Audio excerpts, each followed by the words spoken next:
Jesus' name now. Anoint her and all of us for the task that is ahead. We thank you because we know that with you all things are possible. We know that God is able.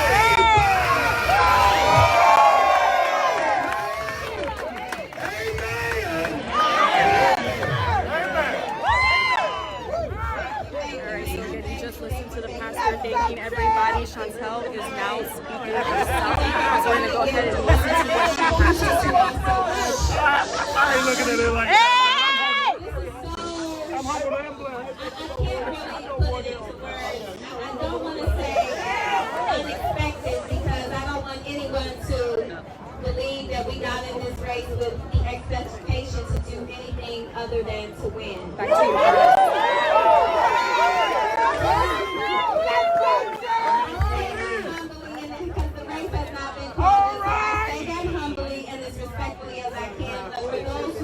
For those who are watching, I think it's important that you recognize this journey that I've been on.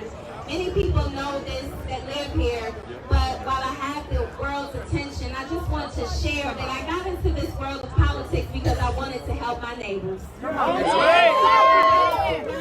Surrounded by seniors and retirees, and they treated me like their very own. And this was the year 2011. The news cycle was very repetitive, much like it was with the condo collapse. And my question to my city council members was, where do we go in the event of an emergency? What is the evacuation route? So I got the answer that I wanted, but something said, Shontel, keep going so you can learn about what's happening in your community. And so I did. And what I learned was, while Warrensville Heights is a friendly city and one that I am proud of, there was still room for improvement. So rather than complain, I'm a person that believes in being the change that you want to see. I decided to roll up my sleeves and pound the pavement and knock on doors and introduce myself to my neighbors. And I said to my neighbors, listen, I want to be your city council person. They said, listen, what can you do about these tree branches that need to be trimmed? And these cities that need to be cleaned and these potholes that need to be filled? I said, well, give me a second and let me see. Well, I'm grateful because I went to those meetings and the administration took notice. And they said to me, Shontel, if you need some help out there, then let us know.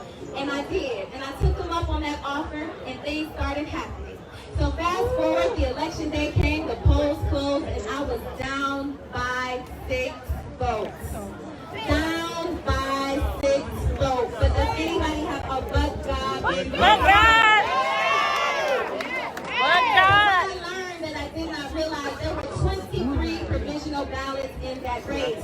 And there were 3 of us on the ticket. 11 days later, I learned that I won that race by 7 votes. Now, as a child of faith, that 7 is so significant. It has truly changed the trajectory of my life. Because if you know anything about the number 7, then you know that it represents perfection, completion, and God.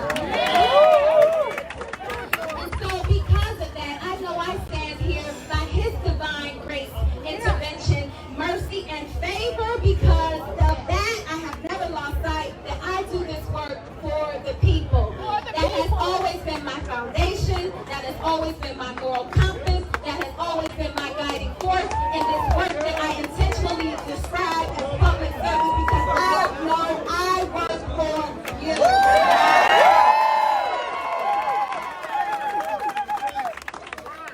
So now we fast forward 2014, an opportunity presents itself to aspire to the position that I currently hold. And let me say this, that is the new form of government. The new form of government, the county council, that was created to eliminate corruption. That's right. I state that because commercials would have you to believe otherwise. But the new government was created to end county corruption. Talk about it! When I was blessed with the opportunity to serve in this position, that race turned out a lot different than my first. Now there were 6 candidates, and everyone was more qualified, more money, more experience, more educated. But does anybody have another but God? Preach! I won that race with 48% of the vote in a 6-person race because of His grace, mercy, and favor, a lot of faith, and hard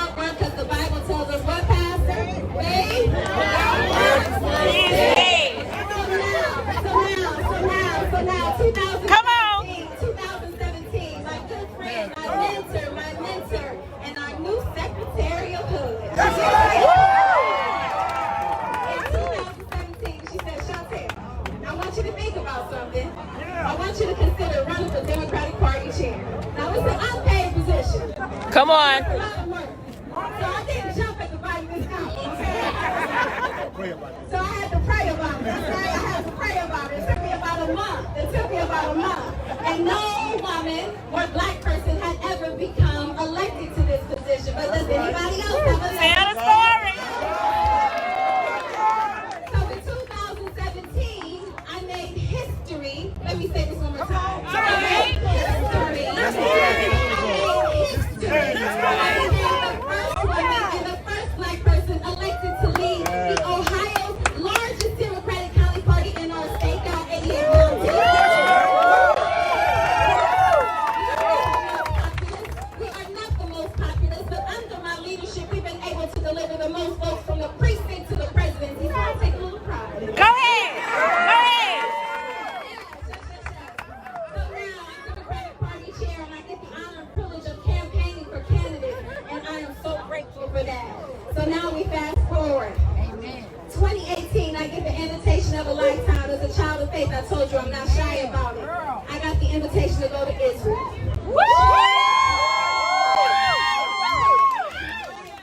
That's right. So the sound of gunshots is not exactly foreign to me, but when you stand on the land where you see a person who has a firecracker that's been dropped by a drone near the Gaza Strip, and you are within a few feet of a bomb shelter, you can appreciate the vulnerability of a state, and that has given me the understanding of the importance of the U.S.-Israel relationship. Yeah. I thank my Jewish brothers and sisters.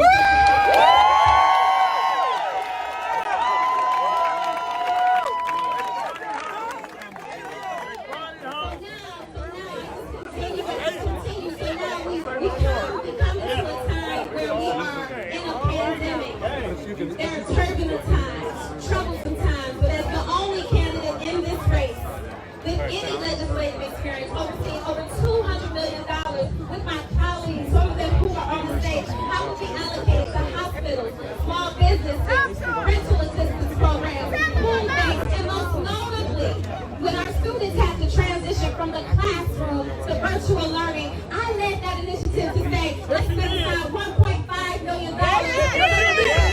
Make it plain. Yeah. Let your record out. Grateful the administration and the Cleveland Foundation responded. They matched those resources, so we were able to provide 5,000 students with free Wi-Fi hotspots. So I say all that to say, this didn't come overnight. This wasn't a surprise surge for Shontel. Shontel has been doing The work. Yeah.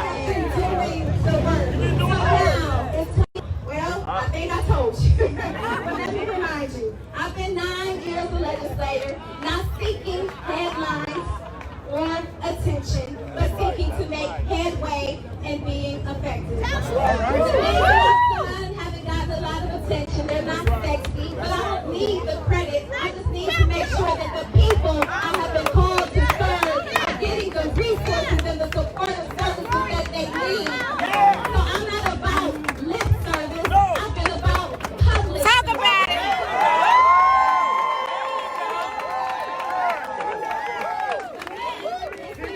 Delivering results, not insults. Tell it. Potentially the next member of the 11th Congressional District, the next member of Congress, can walk in the door with good relationship. The support of people on the Hill, powerful people. Shout out to the whip, Congressman Clyburn.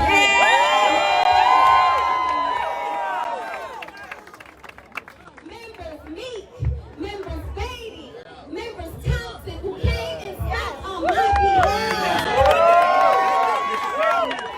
They recognize the work. They recognize the work. This isn't an all or nothing thing. This is about making progress.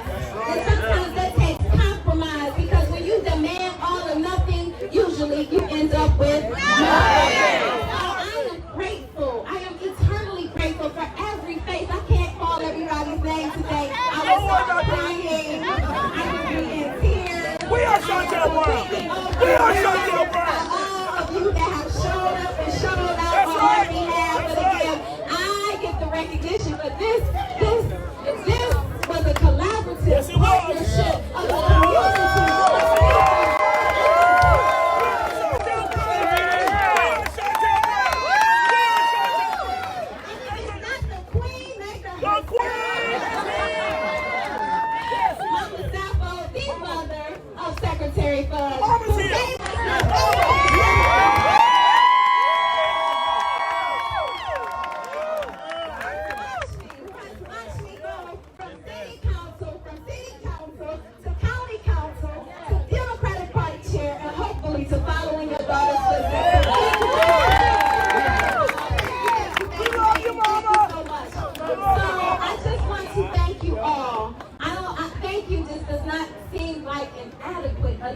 word to really express how much I appreciate this journey. And it has been quite a journey.